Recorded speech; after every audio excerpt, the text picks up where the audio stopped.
poor old guy. It's that bad, huh? He sunk everything he had into this place. Pension, life savings. Just look at these bills. Haven't had the heart to show them to him. Do you know we got a letter from the bank that'd curl your hair? Pay up or you're out. He doesn't know about those? Would you tell him?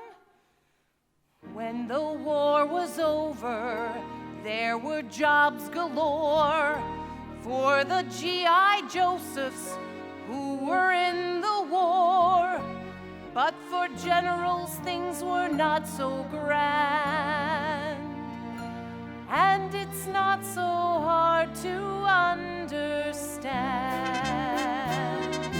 What can you do with a general when he stops being a general? Oh, what can you do with a general who retires? Who's got a job for a general when he stops being a general? They all get a job, but a general no one hires. He walks into an office in answer to an ad. He'll take the job that's offered. The pay is not too bad. They ask his last position. He answers with a punch. I was a general.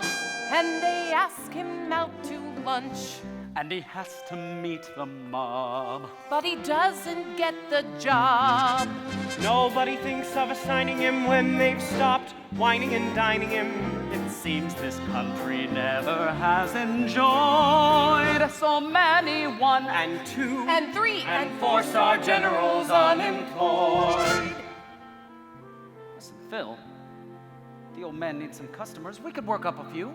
What do you mean, bribe some of the locals? I mean, why don't we bring the chorus up and try out the new show right here?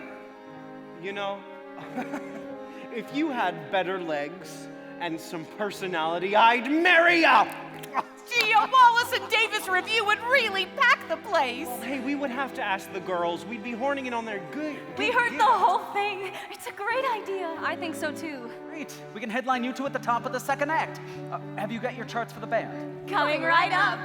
Mr. Wallace, there's this local woman in town who used to be in show business. She sings and dances. Great. We can use her backstage as a dresser. In the meantime, get me long distance. I have to call New York. Aye, aye, Captain. Hey, that's Navy. So court-martial me. New York, what for? Sheldrake. He's the contact for the 151st. Ralph's office sends out a letter to all the guys. We get some of the division up here for Christmas and buck up the old man. Do you know what I call that? $1 million proposition! We'll take the job of assigning him. Let's start whining and dining him. Because this country never has enjoyed so many 1 and 2 and 3 and 4-star generals unemployed. But we've got a job for a general who's retired.